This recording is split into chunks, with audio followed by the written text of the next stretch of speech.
2.5 Functions as stories. So in these graphs we've been working on, we've been relating two sets of data. But think back to the comparison you made when you did the marbles versus the height of the water. We were talking about sort of a story. How many marbles did it take to raise the water a centimeter? So in this section, we're going to be looking at a story that we can draw a function from. And we're not really going to look at the nitty-gritty different values and points and numbers. We're going to just kind of look at it as a large picture. But using and thinking about the numbers does help you to do this. You could put data numbers in there, but we're not really going to do that. A lot of these graphs are going to be a quadrant 1 graph because it won't make a lot of sense to use negative numbers. So therefore, if you see here, I've used an L because if I use quadrant 2, 3, or 4, they all include negative values, which is not applicable really to my stories, as you'll see in a few moments. So we'll start with the first very simplistic story, as most of them will be. And it says, as we drove down the highway toward Portland, our car used up the gas in the tank. Well, that's really obvious, right? Unless, of course, you stop for gas.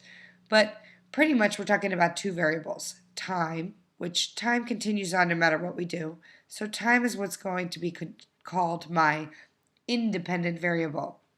It doesn't rely on anything. It will still continue to move along no matter what we do. On the other side, the y variable is going to be called our dependent variable. And our dependent variable relies on time. Well, in this scenario, it's going to be the amount of gas in our tank. The amount of gas in our tank depends on how much time we're driving. Okay, and if we're going to draw a very simplistic picture here, remember this point is 0, and this is values moving from 0 to greater values, so 0, 1, 2, 3, 4, 5, 6, 7, 8, 9, 10, or it could go in larger increments, but that doesn't really matter here. Same with here, this is a 0 point, and it goes up in this direction, no negative values for amounts of gas in the tank. So at time 0, we probably have a lot of gas in the tank, so think about a point here. And as time progresses, we're driving down the highway toward Portland, our car used up the gas in the tank.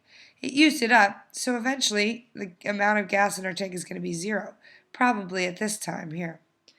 And it was going to be a gradual decline. If I had a ruler that would work with this tool, I would show you it's probably a dead straight line. Unfortunately, my tool is not working so well, so envision that this is a straight line.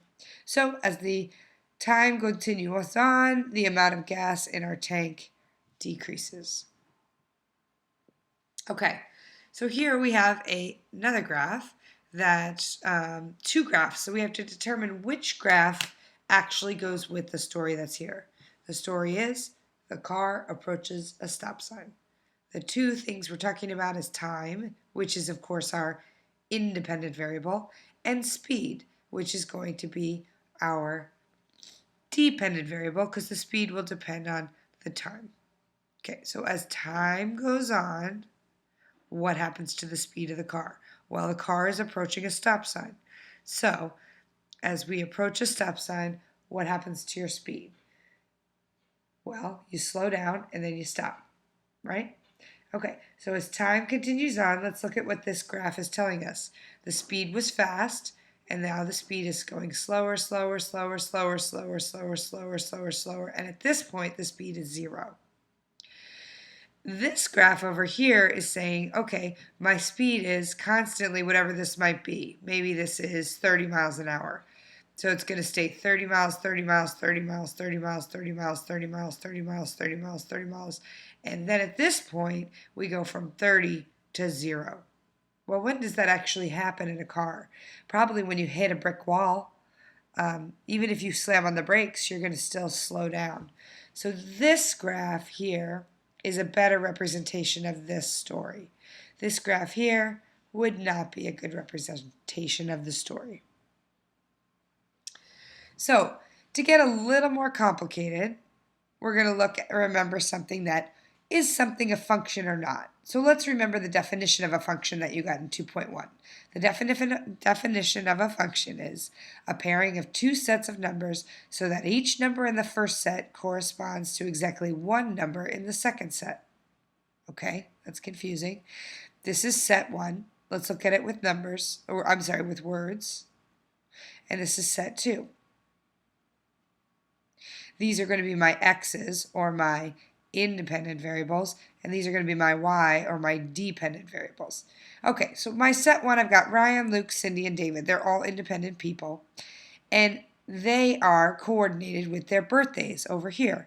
Well, it makes perfect sense that Ryan will only have one birthday, Luke will only have one birthday, Cindy will only have one birthday, and David will only have one birthday.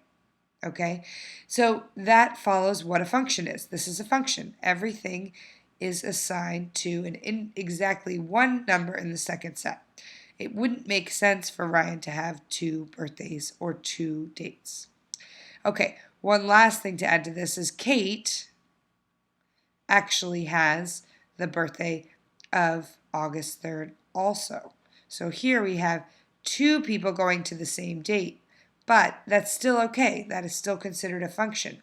It's just that Kate cannot have two birthdays. Okay, look at these sets of numbers. 0 goes to 2, 1 goes to 4, 2 goes to 6, 3 goes to 8, 4 goes to 10. Is this a function? Yes, because every x has only one y that is attached to.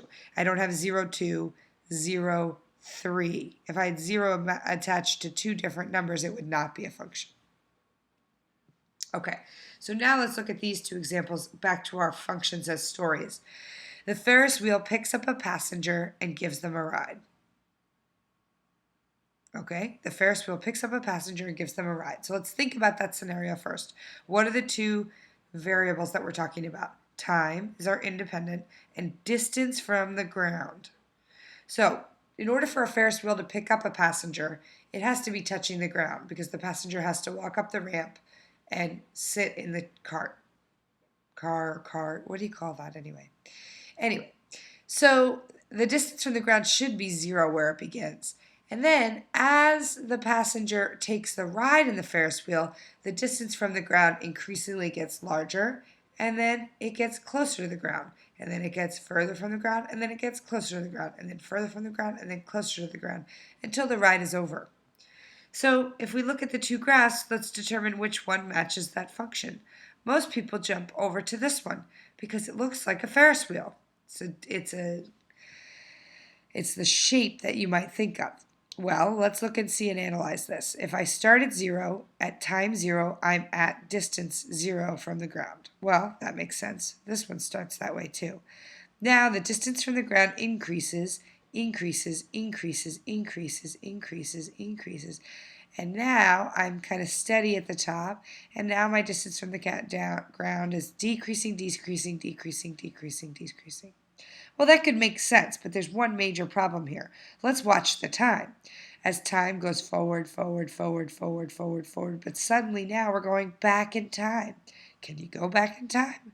No, not even on this Ferris wheel ride. So this one doesn't make sense. On this one, if you start at 0 distance from the ground, as time continues on, you go further from the ground, and you kind of plateau, and then you get closer to the ground. But you actually don't touch the ground while you're going around and around and around and around, and that's where you get back off of the Ferris wheel. So this one does indeed fit the story. Finally, there's a way to test it. It's called the vertical line test. If the graph is a function, then the vertical line should only hit one point on the graph. Well, if I put a vertical line, and I shouldn't have mucked up our, let's see if I'm going to damage it. Yeah, I am going to damage it a bit. Okay, well, if we go back to our original graph here, we know that this one doesn't work. In fact, this one is not even a function because I'll show you why in a moment. There's something called the vertical line test that I mentioned here below. And I'm going to take a red pen and a red line, and I'm going to drop a vertical line anywhere on the graph. If I drop a vertical line, a straight vertical line, which of course I'm having trouble being perfectly straight, but that straight vertical line hits how many points? 1. No matter where I drop a straight vertical line, I'm only going to hit 1 point on this graph. Okay. On this graph, however, if I drop a vertical line, I'm hitting 3 points. So this is not a function. This one is a function, and this one is not a function. What this means is that at one particular time, say 1 minute into the ride, I am 3 distances from the ground.